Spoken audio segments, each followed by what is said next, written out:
Bristol Myers, makers of Sal Hepatica for the Smile of Health and True Shave Be Beforehand Lotion, present The Eddie Cantor Show.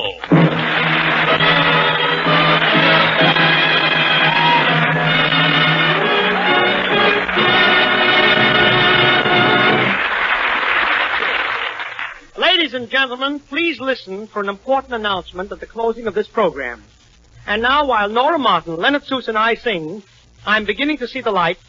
Please phone one of your friends and ask them to tune into this program so that they don't miss this announcement.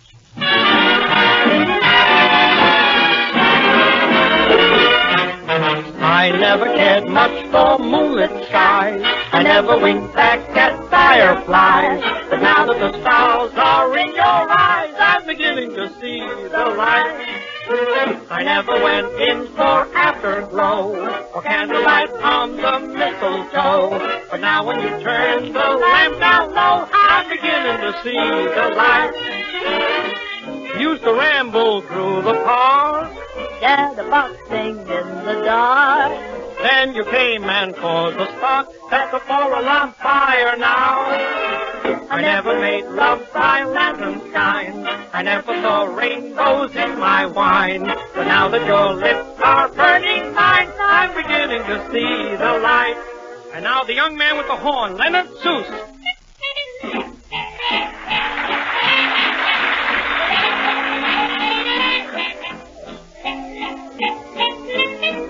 We're beginning to see the light.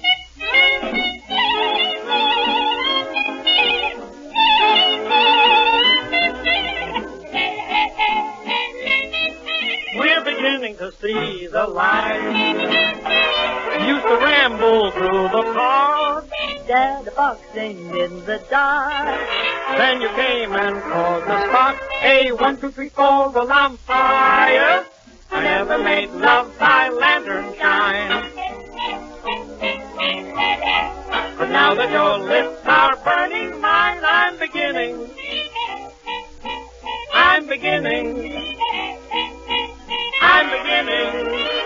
see the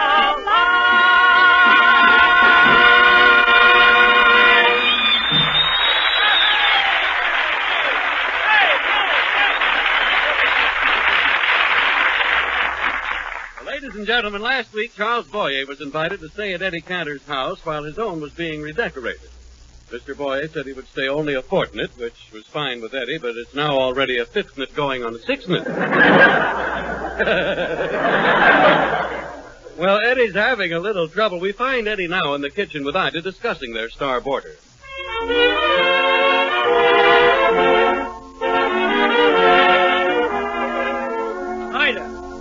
Ida, I'm telling you, ever since Boyer has been in this house, you've treated me like the dirt under your feet. After 30 years of married life, you've forgotten all about me. Oh, that's not true. How can you say that? Eddie. Oh, yes, Eddie.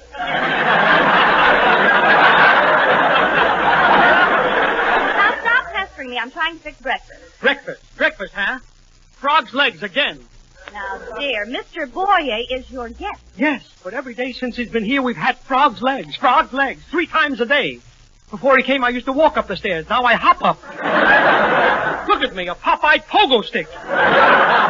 And not only that, but frog's legs are so expensive. I know, Eddie, but it's worth it. When he comes to the table and looks at those frog's legs, he kisses my hand. Yeah, you can get a cocker spaniel to do the same thing on liver. And besides, Ida, it's almost noon, and I haven't had any breakfast yet. Why can't I have something to eat? Anything that... Eddie, it isn't nice to eat without our guests. Oh, sure. And remember, when we told Charles Boyer he'd be welcome here, he gave you a handsome gift. A handsome gift, she says. A handsome gift, she says. A picture of himself.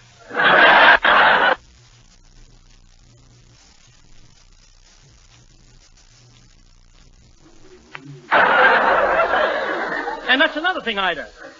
Taking my picture out of the frame on the piano and putting his in. I suppose his picture is better than mine? His frame is better than yours, too. All right, don't rub it in. And another thing I don't like. Every time I walk into a room and find you with Boyer, he's talking to you in French. What does he say to you? If you're worried about it, why don't you go to night school and learn to speak French? Night school, she says. Night school. With you and Boy in the house, I'm not going to night school. Not even to learn what he's saying in French. By the time I found out, it might be too late. Oh, quiet, Eddie. Answer the door. All right. Hiya, Harry. Come on in. Hello, Eddie. Hello, Ida. Why, Harry, what a lovely bouquet of flowers. Yeah. I want you to take them, Ida. Oh, me? Yeah. I'd feel embarrassed giving them to Mr. Boyer myself. He's still here, isn't he? Yes, Harry Von Zell, he is still here. Oh, boy, what I'd give to have him stay in my house. If only my wife wouldn't get sore. I don't know. You mean your wife would get sore if you're bringing Charles Boyer home? Well, she got pretty mad last week just because I had my uncle over. Well, Harry, your uncle and Charles Boyer are two different people. That's what my aunt keeps telling him. I'm telling you, Harry, that Boyer is so fancy. It's breaking my heart. Do you know that guy wears a shirt just once and throws it away? What do you care? They're my shirts.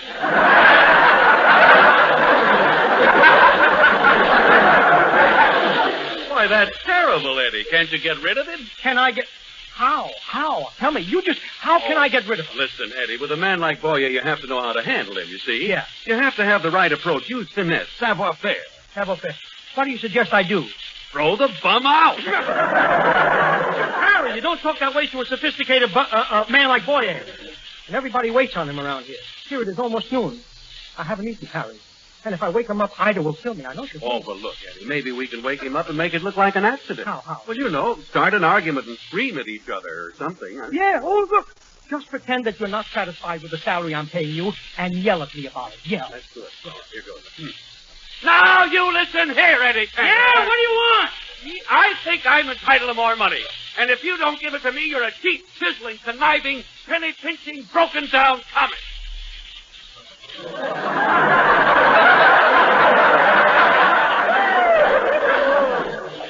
Are you sure you're still pretending? The last two names are on me. I don't care as long as we wake him up. Yes. Now you listen, Harry Von Zell. You're paid every penny you're worth. What makes you think you should get more money? What do you do on this program that's so important? What do I do on your program?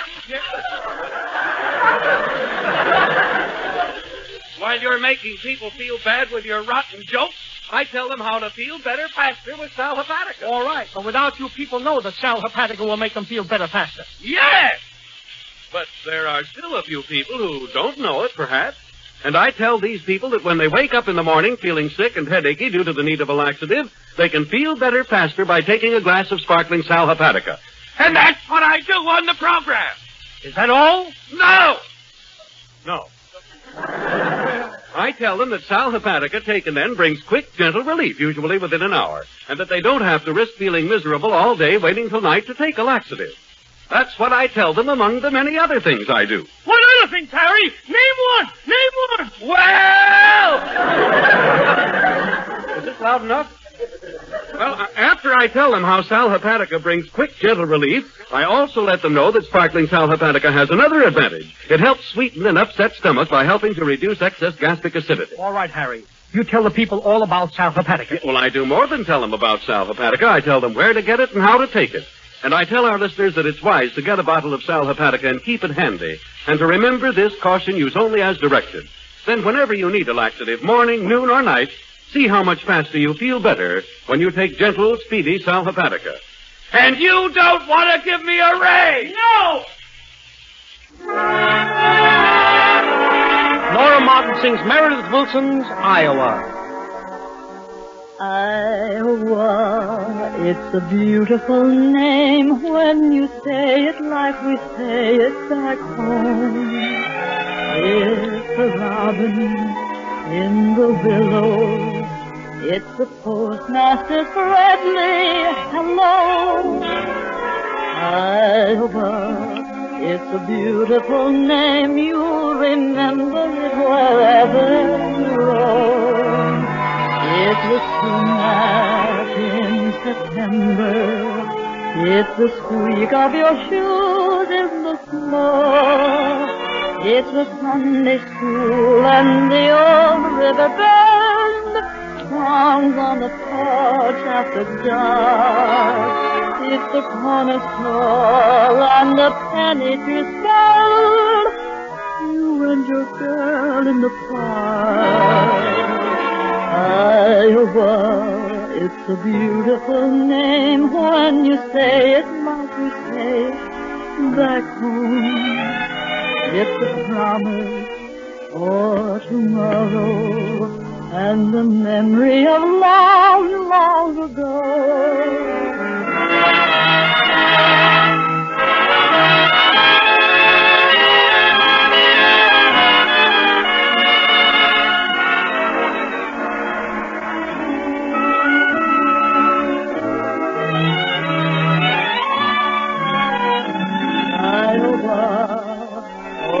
What a beautiful name. Say it like you say it back home.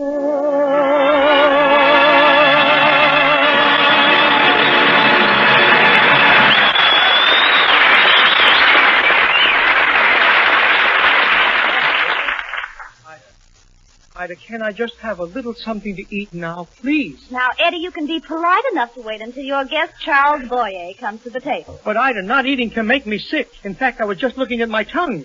What about your tongue? It's in the icebox. Can I have a slice of it? No. I'm sure Mr. Boyer will be down any minute, and we can all sit down and eat together. These frog's legs are almost done. Frog legs again. Oh, listen. I hear someone coming. Bonjour, Eddie.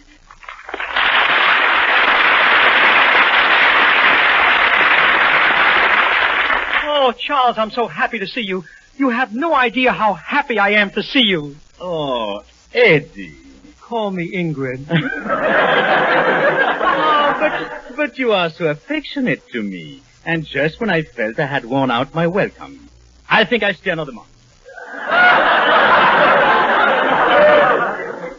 I think I keep my big mouth shut. Oh, Ida, that smells good. Frog's legs. May I kiss your hand, Ida?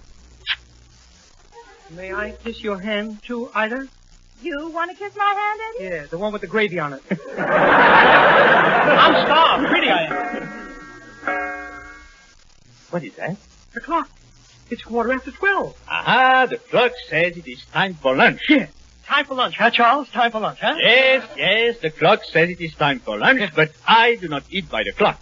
I eat by my stomach, and my stomach says, not yet.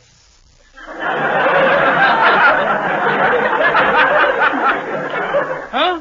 What does your stomach say, Eddie? My stomach isn't even speaking to me, thanks to you. Oh, quiet, Eddie. Oh, Ida, it's such a pretty clock. It's a cuckoo clock. What happened to the cuckoo? What happened to the cuckoo? I tell you what happened to the cuckoo. He heard how hungry I am, and he's afraid to come out. That's what happened to the cuckoo. I thought you were never going to get up this morning, Charles. At one time, I thought you were dead. I thought you were. Listen, Popeye. I did not come down to be insulted. I think I will go back upstairs to sleep. No, Charles. I love you, Charles. I was only kidding, Charles. As a matter of fact, you leave such an impression on me that for days after I see you in a picture, I walk around with half-closed eyes. Well, you affect me too when I see you in a picture. I do? Yes, for days I walk around with a half-closed nose. All right, Charles. All right. Touché. Let's eat, huh? Eddie, you hungry? Yes. Then we eat. Hooray! We eat. But first, I challenge you to a set of tennis. Yeah. Huh? Well, it helps to whip up an appetite. Helps to whip up an appetite. Look, before we play tennis, couldn't I just have a little salad to whip up enough strength to whip up an appetite? No salad. If there is one thing I cannot stand, it is vegetables. All right, come on, I'll play tennis. Can't stand vegetables. I have yet to see you push a tomato away.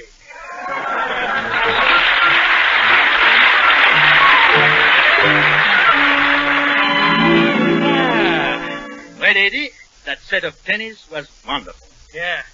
It was good, wasn't it, huh? Good. Now we'll eat, huh? Oh, no. It takes more than that to whip up an appetite. Let's go to the pool. It's a beautiful day for a swim. Charles, if we must go for a swim, instead of the pool, couldn't we swim in the lake? Why the lake? Maybe I'll run into a fish. Eddie, with those eyes, how could you have the heart to eat a fish?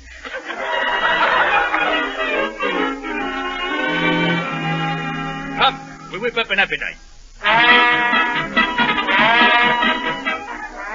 Look, Charles, it's 3 o'clock. We played tennis, we went swimming, and now we're on a horse. Is this trip really necessary? There's nothing like horseback riding to whip up an appetite. Whip up an appetite. Mine has been beaten to death. Oh, I'm glad you reminded me. After this long ride, it is time to eat. Oh, good. We're going to eat. No, time for the horse to eat. I will go and get 2 bags of oats. Charles, will you do me a favor? Yes, what? Make that 3 bags.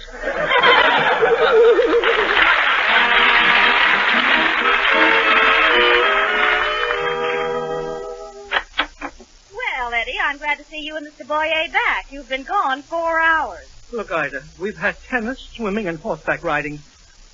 How about lunch? What? Eat lunch at 4 o'clock and spoil your dinner? I'll force myself to eat. I'll force myself. Quiet, Eddie. We'll have dinner at 8, Mr. Boyer.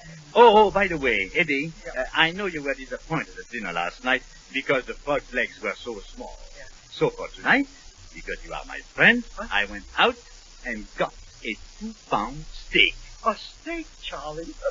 Where is it? I fed it to the frogs. Makes their legs bigger. It's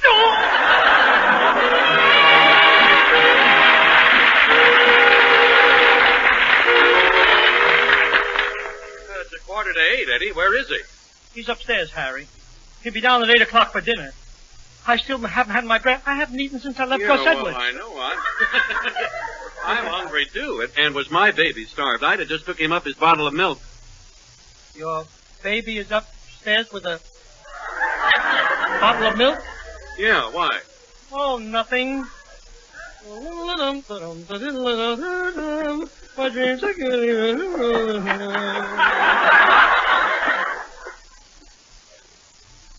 Hello, Eddie Cantor von Zell, Jr. Love you, Papa.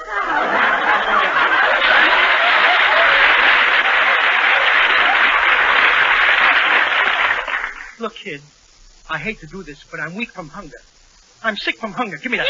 Yeah, don't cry, Junior. I'll only take half of it. We'll split it, huh? Yeah. Eddie, what are you doing with the little baby's bottle of milk? I thought if he saw me drinking it, it would help him whip up an appetite. Eddie, here. We'll give that bottle back to the baby. There, my little fellow. You drink. And as for you, Eddie. Yes? I'll put you over my shoulder and burp you. I'm sorry, but I was so hungry I couldn't help it. No, but this little fellow is hungry, too, aren't you? Goo.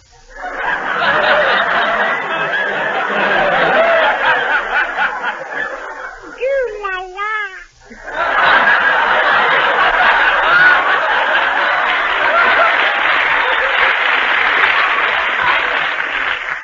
I wonder what he's trying to say with that goo-goo-goo-la-la.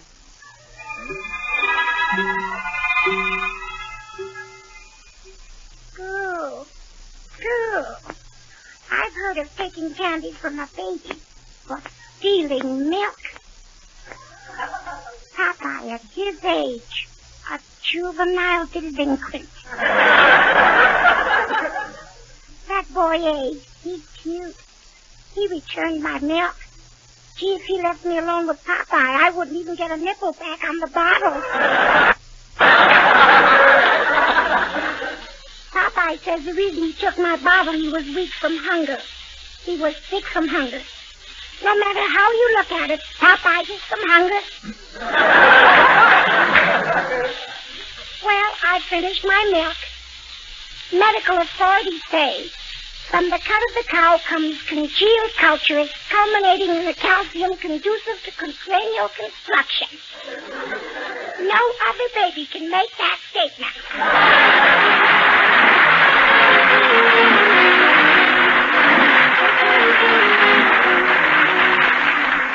Eddie, 8 o'clock, time time for dinner. Go get Mr. Boyer. Oh, boy. Time for dinner at last. I'll go upstairs and get... Huh? Oh, Charlie. How do you do?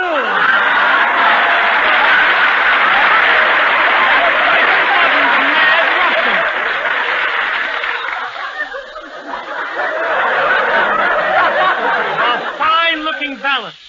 Russian. So you're still with Boyer? Yes, Cantor. And you're still without the boy, eh?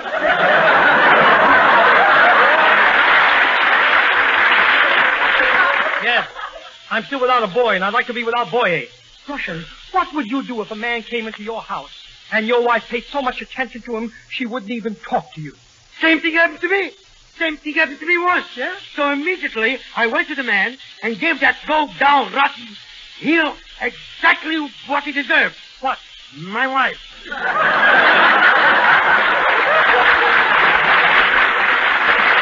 I wouldn't do that. And incidentally, Russian, if you're Boyer's valet, I think it's terrible you sleeping in his pajamas. Oh, it's wonderful. It's wonderful. In fact, since I'm sleeping in Boyer's pajamas, Yes? my dreams are getting better all the time. Tell me something. Yes? If you're sleeping in Boyer's pajamas, what is he sleeping in? Silly Boyer. Look, Russian, here's a legitimate proposition. Yes? I'll give you $500 if you get Boyer out of this house. Ridiculous. Why, only this morning I was offered $750 to get you out of this house. Me? Yes.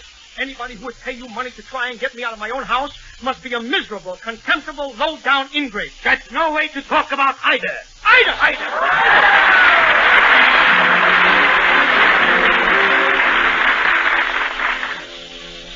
Ida wants me to get out of the house. That does it. Hey, Eddie. Yeah. Eddie, where are you going with that suitcase? Harry, I don't mind not eating all day, but when Charles Boyer has my own wife trying to get me out of the house, that's too much. I'll have a man-to-man talk with him. After all, we're both grown-up men. Tell me, what are you laughing at? The way he grew up and the way you grew up. Never mind. Wait a minute. I think I hear him in that room. Let's listen. They are so soft and lovely. He's in there with Ida. Oh, but my own precious darling, won't you allow me to hold your hand? That can't be Ida. Ah, you will let me hold it. That's Ida. Come on, Harry. I'm going in there. No, not yet, Eddie. He's talking about smooth, lovely hands. So what? I want to hear if he mentions Trouchet, the beforehand lotion. What's that got to do with it? What has Trouchet got to do with Yeah. it? Everything. Huh? It's Trouchet that helps keep hands soft, smooth, and lovely. For Trouchet's new idea in hand lotion. I know, Harry, but my wife is in there with Boyer. Do you want me to listen to you talking about Trouchet? Why, every woman that wants to be with a man like Boyer should know about Trouchet, the beforehand lotion. Yeah. How you use it before you tackle housework, before you do dishes or the baby's things. But, Harry, my wife Why, is... Trouchet is so unusual it'll protect your hands even in hot soapy water. But my wife and is... Trouchet is a grand all-over beauty lotion, She's too. in there with the... You can use it on rough elbows, chapped legs, and as a powder base. Why, you're talking... Why, Trouchet is more than just another hand lotion. It's the beforehand lotion. Harry, I'm not going to stand here while you talk about Trouchet. I've got to do something right away. Yes, and women should do something right away, too. They should begin today to use Trouchet. Never mind that, Harry. I'm going in there and tell that Boyer and tell him good. Aha. Oh, I catch you with my wife. Your wife? She's not here. But who were you just... Oh, that. Well, I was rehearsing. Just reading aloud a little scene for my next picture. Oh. I'm sorry, Charles. Thank you. That's all right. Eddie, where are you going with that suitcase? It's nearly dinner time. I'm going to my club, if you must know. Your club? Oh, you're perhaps going to play a little handball to whip up an appetite? No. And besides, who could eat when the woman he's been married to for 30 years wants to get him out of the house? Just because you're here, Charles. Oh, no, Eddie, that's your imagination. Well, if you think such a thing as this, I will put an end to it immediately. You will? But how? Well, I will make Ida think I'm so unattractive that to her, even you will look good. Where is she? Dinner's ready. Here she comes now. Are you ready to eat, Mr. Boyer? Oh, I don't think I will be able to eat either. You know, playing tennis, swimming, horseback riding. No, that'd be too much for me. How do you feel, Eddie? I feel wonderful. I'm wonderful. You're lucky. How I wish I were only 64. Why, Mr. Boyer, you're a young man. Every time I see you, there's a beautiful woman on each arm. Well, certainly. How else could I get across the street? Oh, Charles, I can't believe that you're old and can hardly walk. Eh?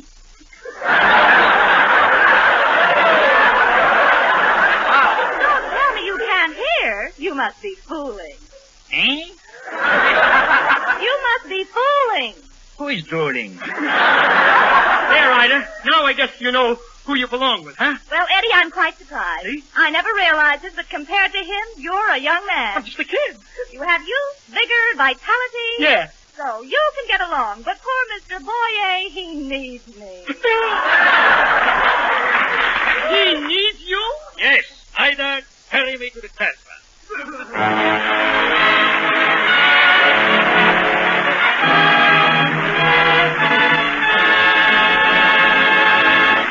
Thank you, Charles Boyer, for your presence here tonight.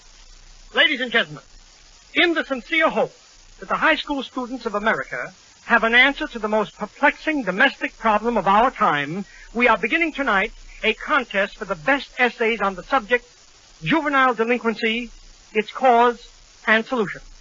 This essay contest is open to every boy and girl attending high school anywhere in the United States. There are no restrictions. Your composition may be of any length, and you are encouraged to go to your parents and teachers for ideas.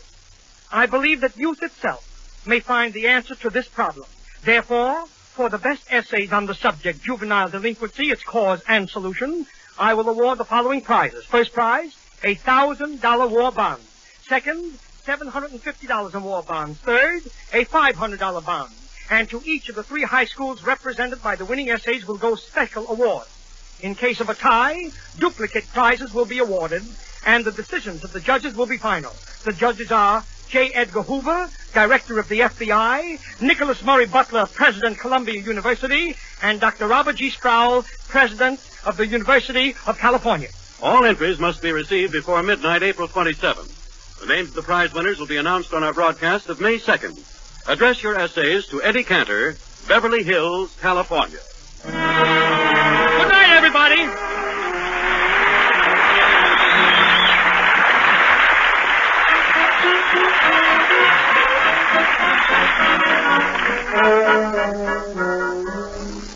Say, Mom, if you're keeping your child in the house these days because he's got a cold, chances are he's feeling pretty miserable. But look, you can help him get fast relief from those uncomfortable and annoying cold symptoms with Minute Rub, the modern chest rub. All you have to do is rub a little Minute Rub on his throat, chest, and back. In a minute, there's a pleasant sensation of warmth as Minute Rub begins to stimulate the lazy surface circulation. In just a minute, Minute Rub's menthol vapors relieve that clogged-up feeling in the nose and throat. And listen, here's a chance to get a chest rub that's greaseless, stainless. This appears like vanishing cream, so it won't harm clothes or lips. So get a jar of Minute Rub and help relieve annoying, unpleasant cold symptoms the modern way. The greaseless, stainless Minute Rub way.